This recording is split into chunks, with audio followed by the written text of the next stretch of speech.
नमस्कार विद्यार्थी मित्रांनो, आज आपण वर्ग 8वी जनरल सायन्स मधील पहिलं chapter living worlds and classification of microbes याचा आपण अभ्यास करणार आहोत. Living worlds and classification of microbes म्हणजे सजीव सृष्टी आणि सूक्ष्मजीवाचे वर्गीकरण या प्रकरणाचा आपण इथं अभ्यास करणार आहोत. या प्रकरणामध्ये आपल्याला इथं 3 प्रश्न दिलेले आहेत, 3 क्वेश्चन दिलेले आहे. 3 क्वेश्चन कोणकोणते दिलेले आहे? What is the hierarchy of the classification of living organisms, म्हणजे सजीवाच्या वर्गीकरणाचे पदानुक्रम कोणता आहे हे आपल्याला या प्रकरणामध्ये आपल्याला अभ्यासायचं आहे. त्याच्यानंतर हू इन्व्हेंटेड द बायोनॉमिकल सिस्टीम ऑफ मॉलिक्युलचर, म्हणजे सजीवांची नाव देण्याची द्विमान पद्धती कोणी शोधून काढली. म्हणजे प्रश्न क्रमांक 1, question number 2 and question number 3 सुद्धा दिलेले आहे. Which leaves of the hierarchy are consider while the writing the name of binomial nomenclatures, म्हणजे द्विमान पद्धतीचे नाव लिहिताना कोणते पदानुक्रम विचारात घेतले आहे याचा सुद्धा आपण इथे अभ्यास करणार आहोत. म्हणजे बायोनॉमिकल सिस्टीम हे आहे द्विमान पद्धती, याचा या प्रकरणामध्ये आपण अभ्यास करावा. गेल्या वर्षी आपण या प्रकरणाचे काही माहिती आपण पाहिलेली आहे. Biodiversity and need of classification, म्हणजेच जैवविविधता आणि वर्गीकरणाची का आवश्यकता पडली बा, कारण या पृथ्वीवर अनेक प्रकारचे जीवजंतू, प्राणी, वनस्पती, सूक्ष्मजीव इथे राहतात. याचं वर्गीकरण करणे अतिशय आवश्यक होते. म्हणून याचा जो अभ्यास आहे हा आपल्याला ह्या बायोडायव्हर्सिटीमध्ये केला जाते. ह्या बायोडायव्हर्सिटीमध्ये जैवविविधतेमध्ये last year we learn that all the living organism on the earth have depended according to the geographical regions. Food ingestion depends, etc. While the adapting the many difference are observed in the organism of same species too. म्हणजेच मागील इथेमध्ये आपण पाहिले होते की भौगोलिक प्रदेश म्हणजे geographical reasons, त्याच्यानंतर त्याचे अन्नग्रहण कसे असते प्राण्याचे याचा सुद्धा आपण अभ्यास केला आहे. आणि ते आपला जीव वाचण्यासाठी कशा प्रकारचं डिफेन्स करतात, संरक्षण करतात याचा सुद्धा आपण गेल्या प्रकरणामध्ये अभ्यास केलेला आहे. आता यामध्ये आपण इथं समोरचं असं दिलेलं आहे का according to the 2011 census around the 87 million pieces of the living organism are found on the earth. म्हणजे याचा अर्थ 2011च्या जनगणनेनुसार पृथ्वीवर जमीन व समुद्र यामध्ये सजीव मिळून सुमारे 87 दशलक्ष, मराठीमध्ये आपण जे म्हणतो 87 मिलियन्स म्हणजे 87 दशलक्ष जाती ज्ञात आहे, लिव्हिंग जाती ज्ञात आहे. आणि एवढ्या प्रचंड संख्येने असणाऱ्या सजीवांचा अभ्यास करण्यासाठी आपण या डायव्हर्सिटी प्रकरणामध्ये याचा एवढ्या मोठ्या प्रकरणाचा अभ्यास या डायव्हर्सिटीमध्ये केला जातो. त्याच्यानंतर असं म्हटलेलं आहे to study the such a vast number it was the essential to divide the into the groups. कारण एवढ्या मोठ्या याचा अभ्यास करण्यासाठी याला काही पार्ट्समध्ये, काही गटामध्ये विभागणी करणं अतिशय आवश्यकता होती. So the groups and subgroups are created considered the similar and difference among the living organism. त्यांच्या सजीवातील साम्य फरक लक्षात घेऊन ह्या गटांचे वर्गीकरण करण्यात आलेले आहे. This process of the dividing the living organism into the groups and subgroups is called as biological classification. हे आपल्याला एक व्याख्या इथं दिलेली आहे. बायोलॉजिकल क्लासिफिकेशनची आपल्याला इथं व्याख्या दिसत आहे. हे जे व्याख्या दिसून राहिलेली आहे म्हणजेच का होते, याचा अर्थ असा दिलेला आहे सजीवांचे गट आणि उपगट म्हणजेच ग्रुप्स अँड सबग्रुप्स बनविण्याच्या या प्रक्रियेला जैविक वर्गीकरण असे म्हणतात, मग बायोलॉजिकल क्लासिफिकेशन असे म्हणतात. आता आपण इथं थोडीशी याच्याबद्दलची माहिती आपण पाहणार आहोत का या कोणकोणत्या म्हणजे वैज्ञानिकांना सायंटिस्टनं याच्यावर काम केलेलं आहे in the history. In the हिस्ट्रीमध्ये Carl Linnaeus in 1735 divide into the living worlds in two kingdoms, Vegetabilia and Animalia. म्हणजेच 1735 मध्ये कार्ल लिनियन या शास्त्रज्ञाने या सजीव सृष्टीला या सृष्टीला दोन यातनी विभागित केलं होतं. एक केलं होतं व्हिजिटिब्लिया म्हणजे प्राणी आणि दुसरं ॲनिमलिया म्हणजे व्हिजिटिब्लिया म्हणजे वनस्पती आणि ॲनिमलिया म्हणजे प्राणी. याच्यामध्ये याला वर्गीकरण केलं होतं. त्यानंतर त्यानंतर समोर एक शास्त्रज्ञ आलेला आहे Haeckel in 1866 consider the 3 kingdoms. यानं एक किंगडम म्हणजे एक सजीवसृष्टी यातनी ॲड केली आहे. त्याचं नाव इथं दिलेलं आहे पोस्टिस्टा त्यानं ॲड केली आहे. म्हणजे 2 चे 3 झालेले आहे. कोण्या वर्षी झालेले आहे, कोणत्या इयरमध्ये झालेले आहे?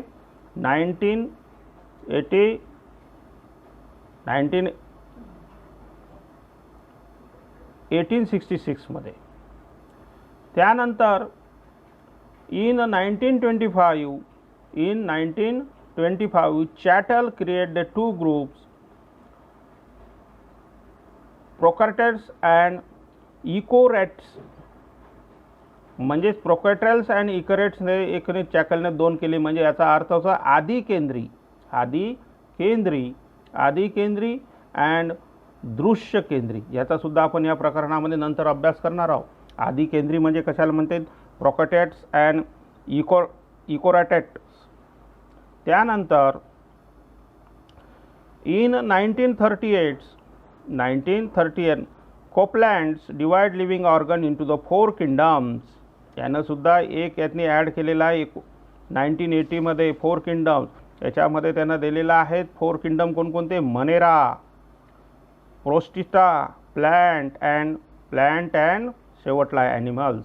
म्हणजेच त्यानं 4 विभागात सृष्टी विभागली होती. याच्या 4 विभागात सृष्टी कोणकोणत्या यातनी?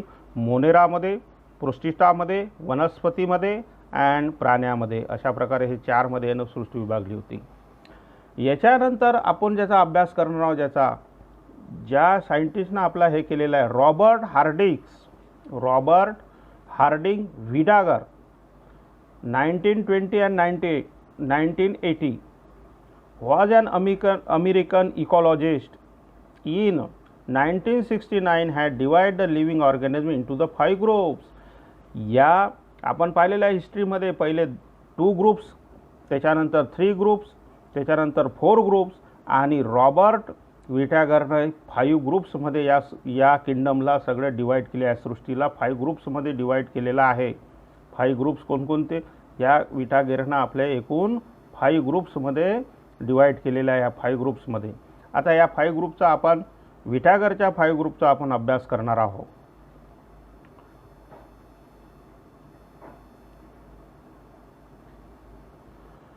For the classification of Vitagers, consider the following criteria. Complexity of a cell structure.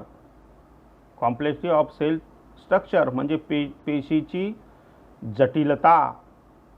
त्याच्यामध्ये त्यांना 2 दिलेले आहे फॉकरेटिक्स अँड इकोटिक. ह्याचे 2 ग्रुप त्याने केलेले आहे फॉकरेटिक्स अँड इकोटिक्स. म्हणजेच आदी केंद्री आणि दृश्य केंद्री. दुसऱ्यामध्ये दिलेला आहे त्यानं कॉम्प्लेक्सी ऑफ ऑर्गन म्हणजे सजीवांचे प्रकार आणि त्याची जटिलता युनिसेल्युलर आणि मल्टीसेल्युलर. याच्यामध्ये त्यानं दिलेला आहे युनिसेल्युलर आणि मल्टीसेल्युलर म्हणजेच एक पेशी आणि बहुपेशी. त्याच्यानंतर तिसऱ्या ग्रुपमध्ये त्यानं असं टाकलेलं आहे मोड ऑफ न्यूट्रिशन त्यांच्या खाण्यापिण्याचा प्रकार म्हणजे पोषण कोणत्या प्रकारे केले जाते त्याचासुद्धा याच्यामध्ये त्यानं अभ्यास केलेला आहे. याच्यामध्ये plant, autotrophics, photosynthetics, fungi, saprotrophics, absorptions, from a dead organs, animal, heterotrophics and इगेटेटिक, अशा प्रकारच्या ह्या एवढ्या मोठ्या ग्रुप्समध्ये त्यांना दिलेला आहे. म्हणजेच वनस्पती, स्वयंपोषी वनस्पती ज्या प्रकाश संश्लेषणाची क्रिया करते म्हणजे फोटोसिंथेसिस करते. त्याच्यानंतर फंगी म्हणजेच कवके, फंगी म्हणजेच कवके, याच्यामध्ये परपोषी आणि मृतावशेष अन्न शोषण करणारे, आणि प्राणी ॲनिमल्स याच्यामध्ये परपोषी म्हणजे भक्षक, इंगेस्टिव्ह, याचा त्यानं थर्डमध्ये त्यांना अभ्यास केलेला आहे. त्याच्यानंतर चौथा ग्रुप त्यानं तयार केलेला आहे विटॅगरांनी. त्या ग्रुपचं नाव आहे लाईफस्टाईल. त्या ग्रुपचं नाव आहे लाईफस्टाईल, म्हणजे जीवन पद्धती कशी असते, जीवन पद्धती कशा प्रकारची असते. याच्यामध्ये प्लॅन्ट, ॲनिमल्स अँड फंगी, जीवन पद्धतीमध्ये प्लॅन्ट वनस्पती, प्रोड्युसर म्हणजे उत्पादक कोणते आहे. त्याच्यानंतर ॲनिमल्समध्ये कंझ्युमर्स म्हणजे भक्षक किती आहे. त्याच्यानंतर फंगी, डिकम्पोजर म्हणजेच विघटक किती आहे. अशा प्रकारच्या चौथ्या गटामध्ये, फोर्थ ग्रुपमध्ये त्यांना डिवाईड केलेलं आहे, हे फोर्थ ग्रुप. आणि त्याच्यानंतर समोरचा ग्रुप दिलेला आहे, शेवटला ग्रुप, पाचवा ग्रुप, सायकोजेनेटिकल रिलेशनशिप्स. सायकोजेनेटिकल रिलेशनशिप म्हणजेच अनुवांशिक संबंध, अनुवांशिक संबंधाचा सुद्धा इथं अभ्यास केलेला आहे या ग्रुपमध्ये. अशा प्रकारचे एकूण आपल्याला याच्यामध्ये एकूण 5 ग्रुप्स दिलेले आहे. याच्यामध्ये एकूण 5 ग्रुप दिलेले आहे. या 5 ग्रुपचा याच्यामध्ये अभ्यास करणार आहोत. इथं त्याने एक टेबल आपल्याला दिलेला आहे, एक ट्री डायग्राम्स, एक ट्री डायग्राम्स आपल्याला दिसत आहे इथं, हे वाली हे ट्री डायग्राम्स. याच्यामध्ये लिव्हिंग ऑर्गॅनिझमचे प्रोटोक्रॅटस आणि इकोक्रॅटस, याच्यामध्ये युनिसेल्युलर आणि मल्टीसेल्युलर, याच्यात 3च भाग दिलेले आहे याच्यामध्ये. आणि किंगडम ऑफ मोनेरा म्हणजेच आदी केंद्रकी, एकपेशीय आणि मनेरा म्हणजे एकपेशीय वनस्पतीमध्ये फक्त मनेरा. त्याच्यानंतर दृश्य केंद्रकी, ज्याचे केंद्रक दिसतात, सगळ्या गोष्टी आपल्याला दिसतात, ज्याचं केंद्रक आपल्याला दृश्य केंद्रकी असतेच, त्याचं दिलेलं आहे युनिसेल्युलर म्हणजे एकपेशीय याच्यामध्ये असतात आणि बहुपेशीय सुद्धा असतात. किंगडम दिलेला आहे प्रोस्टेटिया. आणि याच्यानंतर हे जे खाली दिलेलं आहे, याच्या खाली जे आलेलं आहे मल्टीसेल्युलरमध्ये त्यांना पार्ट दिलेले आहे फंगी, प्लॅन्ट अँड ॲनिमल. फंगीसुद्धा कवके येतात, वनस्पती येतात आणि प्राणी येतात. या प्रकारचं हे इथं ट्री डायग्राममध्ये सगळं आपल्याला दर्शविलेलं आहे. ट्री डायग्राममध्ये आपल्याला दर्शविलेलं आहे. याच्यानंतर किंगडम पहिलं आपण पाहणार आहोत. Kingdom first, Monera. Take a small drop of the crude and buttermilk on a clean glass slide. Dilute it will be little water. Carefully keep a cover slip. Observe it under the high power of the compound microscope. What did you see? म्हणजे त्याचा अर्थ activity पहिली दिलेली आहे मोनेराची. या मोनेराच्या पहिल्या ॲक्टिव्हिटीमध्ये त्यांना दिलेला आहे का एक स्वच्छ काचपट्टीवर दही किंवा ताक, बटर मिल्क किंवा कुरूड, अगदी लहान थेंब घ्या, त्यात थोडे पाणी मिसळून विरल करा. थोडे पाणी मिसळायचे आहे आणि त्याला विरल करायचे आहे, डायल्यूट करायचे आहे, डायल्यूट करून घ्यायचे आहे. त्यात अलगद आच्छादन काचावर ठेवा, म्हणजे त्याचा थेंब जो आहे तो काचावर आपल्याला ठेवायचा आहे, त्या काचावर ठेवायचा आहे आणि त्याचे निरीक्षण आपल्याला सूक्ष्मदर्शीखाली करायचे आहे. Moving small rod like the microbes are lactobacillus bacteria. आपण ज्यावेळेस निरीक्षण करतो त्यावेळेस आपल्याला हात हालचाल करणारे अगदी लहान किडासारखे सूक्ष्मजीव म्हणजेच लॅक्टोबेसिया बॅक्टेरिया म्हणजे आपल्याला लॅक्टोबेसिया विषाणू आपल्याला त्याच्यामध्ये दिसणार आहे, त्याच्यामध्ये आपल्याला दिसणार आहे. All type of the bacteria and blue green algae is included in the kingdom of Monera. Monera या सृष्टीत सर्व प्रकारच्या जीवाणूचा व नीलहरित शैवालाचा समावेश होतो. नीलहरित शैवालाचा मोनेरामध्ये बॅक्टेरियाज, ज्याला आपण बॅक्टेरिया म्हणतो, जीवाणू म्हणतो, त्याचा, या बॅक्टेरियाचा आणि अल्गी यांचा समावेश होतो. त्याच्यानंतर याचे दिलेले आहे लक्षणे काय काय. लक्षणे आपल्याला दिलेले आहे. कॅरेक्टरिस्टिक कोणकोणत्या. All the organism are unicellular, सर्व सजीव एक पेशी असतात, एकाच पेशीचे निर्माण झालेले असतात. They many be autotrophic and heterotrophic, स्वयंपेशी आणि परपोषी असतात. ते स्वतःचं अन्न स्वतः तयार करू शकतात किंवा दुसऱ्यावरही जगू शकतात. There are the prokaryotics and cell without the distinct nucleus and cell organelles, म्हणजेच हे आदिकेंद्रिके असून पटलबद्ध केंद्रक किंवा पेशी अंगके असतात. असे याचे 3 कॅरेक्टरिस्टिक्स आपल्याला इथं दिलेले आहे. याची आपल्याला डायग्रामसुद्धा इथं दिलेली आहे. इथं आपल्याला याची डायग्रामसुद्धा दिलेली आहे. या पद्धतीत इथं कशा पद्धतीचे ते दिसतात याची आपल्याला इथं त्यानं माहिती दिलेली आहे. अशा पद्धतीचे आपल्याला मोनेरामध्ये सगळ्या, आपण जर सूक्ष्मदर्शिकेमध्ये मायक्रोस्कोपमध्ये जर पाहिलं तर आपल्याला अशा प्रकारचे मोनेरामध्ये येणारे सर्व आपले जीवाणू, बॅक्टेरियाज आपल्याला अशा प्रकारचे दिसणार आहे.